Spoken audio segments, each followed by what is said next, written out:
You know, usually when we talk about major life transformations, we kind of expect a certain level of Oh, noise. absolutely, like a big spectacle. Exactly. I mean, the cultural shorthand for change is essentially a demolition site. We really want to see the wrecking ball. Right. We expect to hear the crash of the concrete. Yeah. And we look for the dust cloud. It's like the visible destruction of the old making way for the new is, well, it's how we measure progress. It is. I mean, the spectacle of change is just so culturally validated. It really If is. someone isn't, sweating or moving cities or quitting a job Right, dramatically, like flipping a desk or something. exactly, or launching this massive new project, the assumption is just that they're stagnant. We equate motion with momentum. We do. But looking at the source material we are decoding today, that entire wrecking ball methodology is just completely absent. Yeah, it's nowhere to be found. Right. We are looking at a blueprint for change that starts in total, uninterrupted silence. So welcome to this deep dive, custom tailored for you. And it is a really fascinating one today. It is. Today we are focusing exclusively on the June 2026 forecast for the sign of Cancer, and specifically Cancer rousings. Yes, that distinction is super important. Yeah, we'll get into that. But the texts we're pulling from, they outline a timeline that promises a massive transformation for you. They actually use the phrase cosmic rebirth. Which is, that's a heavy promise to A make. huge promise, a cosmic rebirth. Right, because cosmic rebirth implies a fundamental restructuring of, identity and circumstance. Yeah. But before we get into the timeline itself, we really should clarify why the text emphasizes Cancer risings alongside Cancer sun signs. I was hoping you'd bring that up because I know people get confused by that. It's super common. So in astrological frameworks, the sun sign is often viewed as the core ego, right? Or like the internal sense of self. Right, it's your personality, essentially. Exactly. But the rising sign, however, that actually dictates the architecture of the astrological chart, Okay, meaning what exactly? meaning it sets the 12 houses. So when a forecast predicts specific external events or timelines, like, career shifts or relational dynamics occurring in June, the rising sign often provides a much more mechanically accurate timetable. Oh, wow. Yeah, it tells you when those events will materialize in physical reality. That makes the timeline aspect of this source material so much more critical then. It really does. It's not a suggestion. Right, it's not just a general mood board for the month. It's a sequenced schedule. Yeah. And the central tension of this schedule is what caught my attention immediately. The contrast is just wild. It is. Because while the rest of the world is, rushing into June, booking summer vacations, launching third quarter initiatives, Making a ton of noise. making so much noise. But the forecast dictates that you will be operating on a completely paradoxical timeline. A completely different frequency. Exactly. You are instructed to start behind closed doors and then end the month in a state of unprecedented power. The contrast is stark. I mean, the text demands isolation at the starting line, which runs counter to every instinct we have when we're told, a rebirth is imminent. Right, because human nature dictates that if a massive positive shift is coming, we should run out to meet it. We want to network, we want to be seen. We want to put on a nice outfit and go to the party. Exactly. But the source material explicitly forbids that approach for the first 20 days of the month. It says absolutely not. So let's get into the mechanics of that isolation. Let's do it. From June 1st through June 20th, the text categorizes your life as being in the hermit phase. The hermit phase. I love that term. It's so evocative, and the directives here are highly specific. Deep healing, paying attention to intuitive hits, and recharging. It's a very internal focus. Very. When I was reading this, I kept thinking about the mechanics of a smartphone undergoing a major operating system update. Oh, that's a great analogy. Not just a little patch, but a foundational rewrite of the core code. Right, where the background processing just takes absolute priority over the user interface. Yes. When you initiate that level of update, the screen goes completely black. It looks totally dead. It does. If you just looked at the phone sitting on a desk, it appears completely inactive. You tap the glass, nothing happens. The external functions are entirely unresponsive. Exactly. But internally, the processor is running hotter than it ever does. It is doing massive structural work, rewriting millions of lines of code. And it just requires the complete shutdown of the external interface to do that safely. Right. It can't be doing both things at once. It really can't. That structural work requires zero interference. I mean, the phone cannot rewrite its operating system if you're simultaneously trying to stream a video or, send a text It message. would just crash. Exactly. The system resources are finite. So if we apply that to the cognitive and emotional load of a human being, the hermit phase is essentially a resource allocation strategy. A resource allocation strategy. I like that. Yeah. The text is telling you that the internal rewrite scheduled for June requires 100% of your cognitive bandwidth. But wait, isn't there a danger in romanticizing isolation? Oh, definitely. There's a huge trap there. Because I'm thinking, for someone who might be prone to depression or anxiety, spending 20 days behind closed doors just analyzing their internal state. That could easily lead to a downward spiral. Yeah, it could lead to severe rumination rather than a cosmic rebirth. So how do we differentiate between a strategic retreat and just plain hiding? That is a crucial distinction to make. Rumination is a closed loop. Right. It's like a skipping record where you just replay past traumas or future anxieties without any processing or resolution. You're just spinning your wheels. Exactly. The brain simply reinforces those neural pathways of distress, but the text's directive for the hermit phase isn't to ruminate. It uses very specific language. It specifies deep healing, which it defines as clearing out old emotional baggage. Clearing out. Right. Clearing implies motion. You are taking inventory of the baggage, categorizing it, and actually discarding what no longer serves a functional purpose. So it's the difference between staring at a messy closet and feeling paralyzed by how overwhelmed you are. Which is rumination. Right, versus actually pulling every single item out, deciding if it fits, and throwing the rest of the donation bin. Yes. And the latter is exhausting labor. It is intensely demanding, like sweating, sitting on the floor of the closet, kind of demanding. Specifically, and, when the conscious mind is constantly bombarded by external stimuli, managing workplace politics, navigating social dynamics, consuming media, Just existing in the modern world, really. just surviving, it utilizes its entire executive function just to keep you afloat. Right. So the unresolved narratives, the outdated coping mechanisms, the micro-resentments, those all get shoved into the subconscious basement. Because you simply do not have the cognitive load available to process them on a random Tuesday. Exactly. The hermit phase artificially lowers your daily cognitive load. By deliberately stepping away from the noise, you finally have the processing power to open those boxes. And the text gives us a very clear indicator of how those boxes are going to present themselves, right? Yes, it does. It brings up intuitive hits Yeah. and specifically warns that your dreams are going to be highly vivid during this period. Highly vividly cinematic. Yeah. And the actionable advice it gives is to write them down. Which makes perfect sense psychologically. We see this mechanically in the psychology of sleep. How so? Well, during waking hours, your brain is primarily acquiring information. But during REM sleep, it is consolidating that information. Right. It's sorting the files. Yes. It's deciding what to keep, what to discard, and integrating new experiences with older memories. Okay, that makes sense. So when you radically reduce your waking sensory input by, adhering to the hermit phase, the subconscious material that usually gets drowned out suddenly has the space to surface. The signal-to-noise ratio completely changes. Precisely. Think of the conscious mind as a crowded room where everyone is just shouting. Right. A cocktail party. Exactly. And the subconscious is a whisper. When you empty the room and turn off the music, that whisper becomes a very clear directive. Oh, yeah. The vivid dreams the forecast predicts, they are your internal filing system, attempting to process the emotional baggage we just discussed. Okay, so it's not just random imagery. No, not at all. I mean, Carl Jung viewed dreams not as random neuron firings, but as the psyche's attempt to communicate its unresolved conflicts through symbols. Which perfectly explains the instruction to write them down. You have to. Because if you don't record them, they just evaporate within minutes of waking up. They're gone by the time you brush your teeth. Exactly.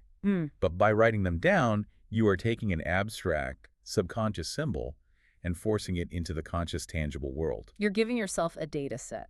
Yes. You give yourself data. You can look at the journal and say, okay, I've dreamt about being trapped in a sinking car 3 nights in a row.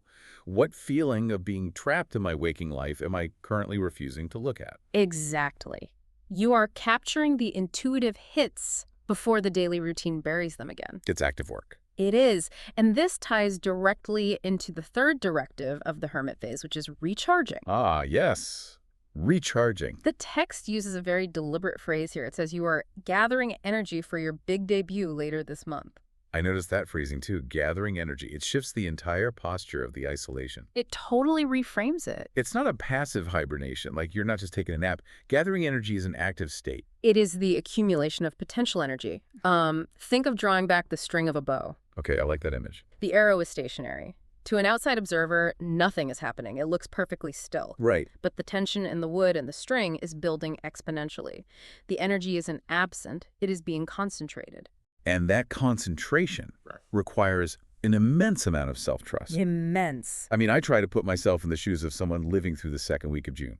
Right, it's not easy. No. You are keeping to yourself. You're doing this heavy emotional auditing, tracking these intense dreams. With doom in the work. And meanwhile, the external world is moving at 100 miles an hour. You log on to social media and you see your peers succeeding, launching things, networking. Going to summer parties. Exactly. The friction between your quiet internal state and the loud external world is going to generate a lot of anxiety. Oh, the societal pressure to break the hermit phase will be immense. The fear of missing out, the fear of falling behind, it's a powerful motivator. It's terrifying to feel like you're pausing while everyone else is running. But if you tap the screen of the phone while the OS is updating, you corrupt the core files. Right. The system crashes. You have to let it finish. You have to trust that the source text timeline is accurate. Your progress in those first 20 days looks like sleeping 8 hours. It looks like journaling. It looks like declining invitations to social events that drain you. Setting boundaries. Right. You are sacrificing the short-term validation of visible hustle for the long-term stability of a completely rewritten foundation. But, holding all that potential energy in an isolated state isn't sustainable indefinitely. No, eventually something has to give. Right. A bowstring can only be pulled back so far before the tension must be released. The system eventually demands an output. And according to the timeline we are analyzing today, the trigger for that output hits dead in the middle of the month. June 15th. June 15th. This is where the forecast shifts gears entirely. It's a huge pivot. We move out of the passive gathering phase and hit an astrological event that demands external action. A new moon occurs. Yes. And astrologically, a new moon is universally recognized as the beginning of a cycle. It's a fresh start. Exactly. It is the moment when the moon is unilluminated by the sun from our perspective on Earth. It represents a blank slate, the planting of seeds, and, the initiation of new projects. And here is where the source material presents a massive paradox. It really does. It acknowledges the new moon, but it specifically states that this event hits your sector of secrets and endings. Endings, not beginnings. Right. The directive for this day isn't to plant a seed. The command is, this is the day to finally say no to something that's been draining you. It's a clean slate. Close the door so a better one can open. It's very firm. It is. But why is a celestial event known for beginnings triggering a mandate for termination? It is a paradox of sequence, really. Okay, unpack that. Well, the clean slate of a new moon isn't a magical void that simply appears out of nowhere. Right. If a physical space is filled with clutter, you cannot bring in new furniture until you remove the old. Literally don't have the floor space. Exactly. The ending is the mechanical prerequisite for the beginning. The text is outlining a reality where the new cycle cannot initiate until you actively sever the tie to the previous one. And the mechanism for that severance is the word no. The most powerful word. Let's look at the psychology of setting that specific boundary.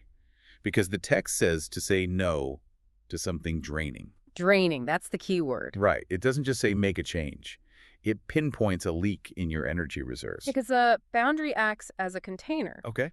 During the hermit phase, you spent 2 weeks gathering potential energy. Pulling back the bowstring. Yes. Now, if you are operating without boundaries, saying yes out of obligation, fear, or just habit to people or situations that extract from you, your energy is essentially bleeding out into the soil. You're losing everything you just gathered. You have no shape. The act of saying no draws a hard perimeter around the energy you just cultivated. It stops the hemorrhage. But the text is very specific about where this drain is located. Yes, the sector of secrets. Exactly. Yeah. This suggests we aren't talking about a massive public conflict. We aren't talking about quitting a job where everyone knows your boss is a tyrant and they all applaud when you leave. No, it's not a public spectacle. A secret implies a private burden. Right. If we look at psychological frameworks, like the Johari window. Oh, I love the Johari window. Remind us how that works. So it's a model for self-awareness and communication. And there's a quadrant in it known as the hidden pane. The hidden pane. Yes.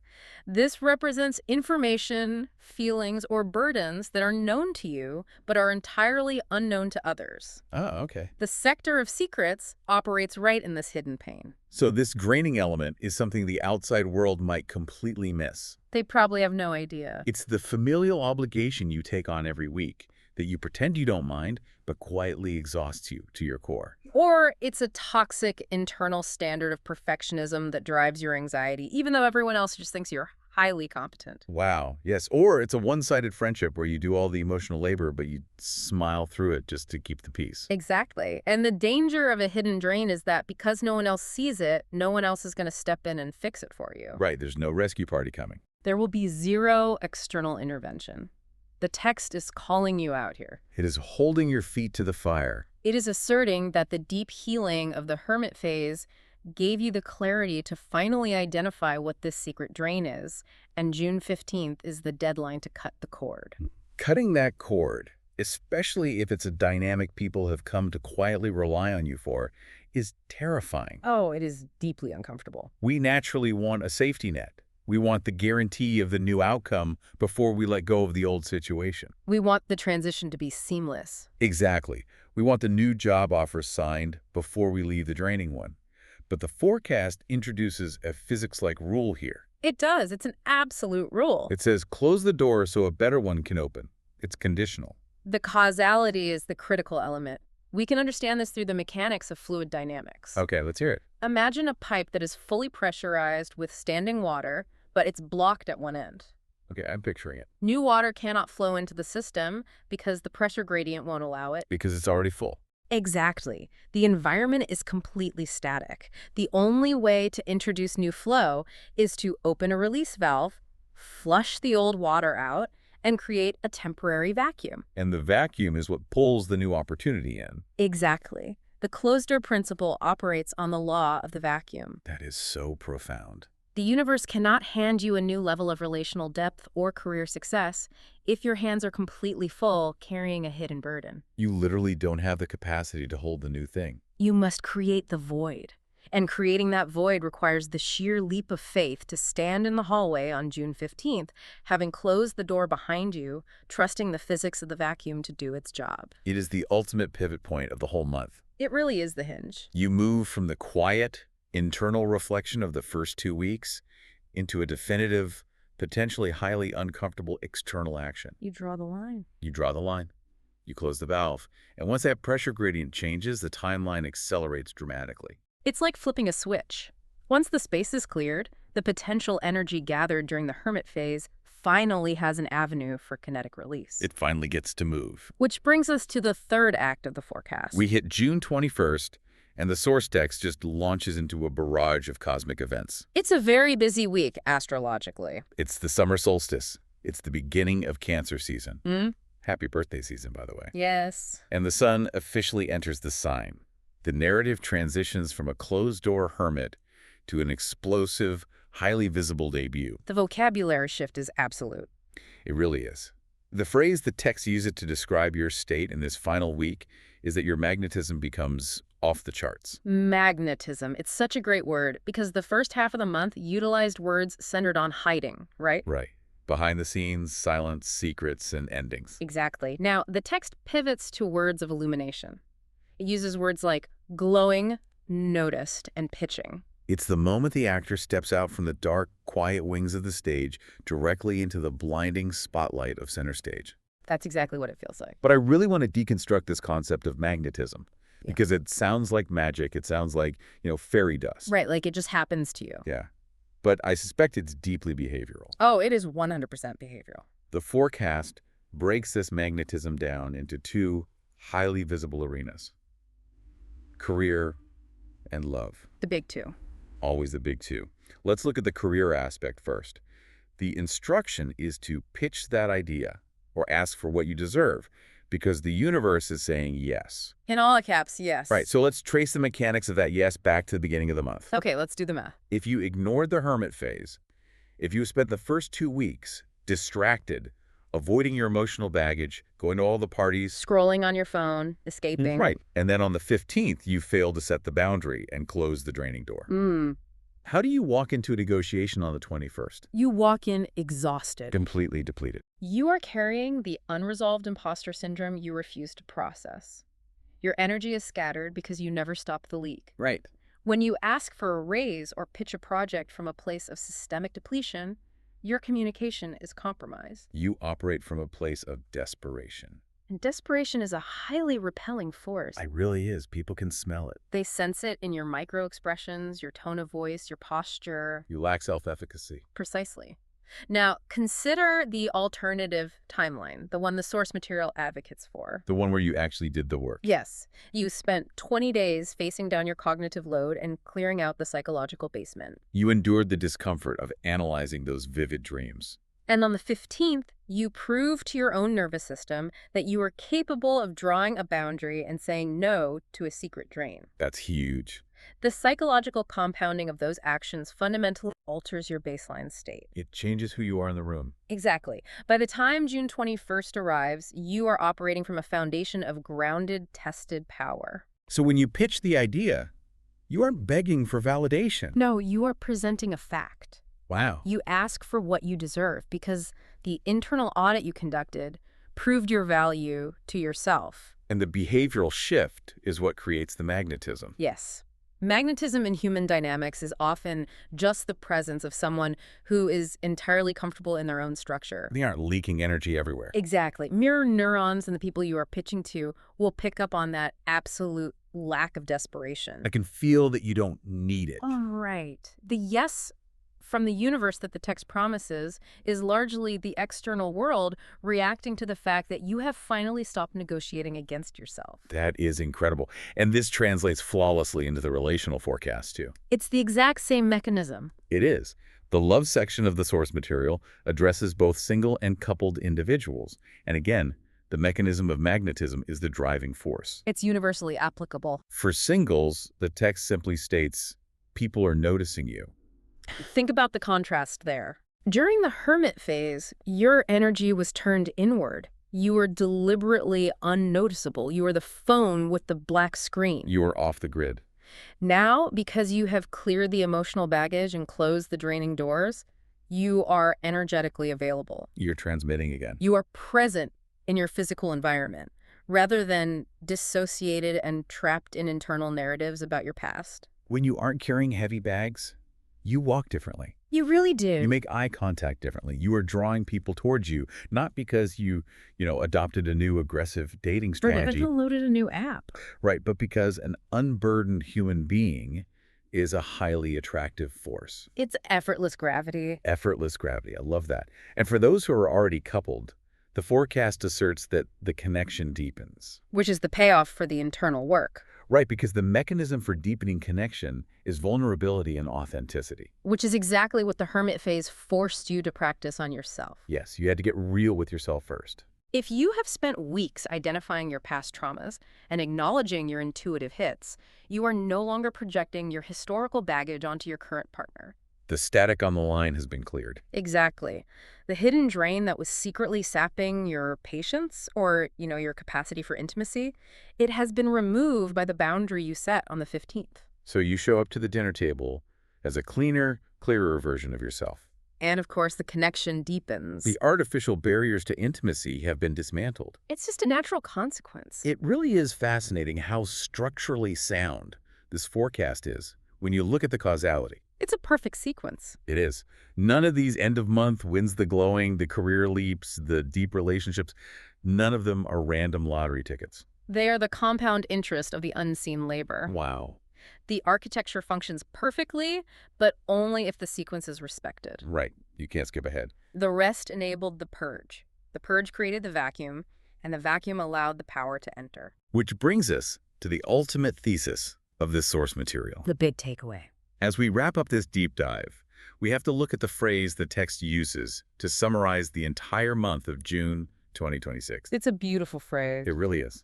It calls this timeline a journey of coming home to yourself.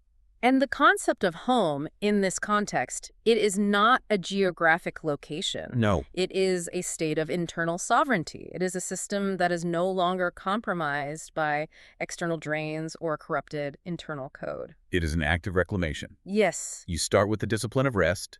You accept the black screen of the updating phone. You sit in the dark. You sit in the dark, cataloging the dreams and sorting the emotional baggage. And then you step into the friction of the purge. The hard part. You identify the hidden drain, and you wield the power of no. You close the door and stand in the empty hallway. Waiting for the vacuum to work. And finally, you shine. The solstice hits, the sun enters the sign, and all that hoarded potential energy converts into sheer magnetism. You step onto the stage. You step onto the stage, and the environment reorganizes itself around your new baseline. Rest, purge, shine. It is a demanding sequence, and it requires the listener to resist the urge to skip to the final act before the foundational work is complete. It's a test of patience, for sure. But as you prepare to navigate this cosmic rebirth, I want to leave you with a final thought to mull over. It's an important one. We've traced the timeline from the isolation of the hermit to the explosive magnetism of the solstice. Yeah. And we've identified the absolute hinge point of the month. That single difficult boundary you were required to set on June 15th. The turning point. The forecast explicitly dictates that you must say no to a drain in order to open a new door. And it promises with absolute certainty that if you do, the universe will answer with a massive yes to your career and your relationships by the 21st. A massive yes. So as you look at your life right now, ask yourself this: is the magnificent yes you are waiting for at the end of the month entirely being held hostage by the difficult no you are currently refusing to say in the middle of it?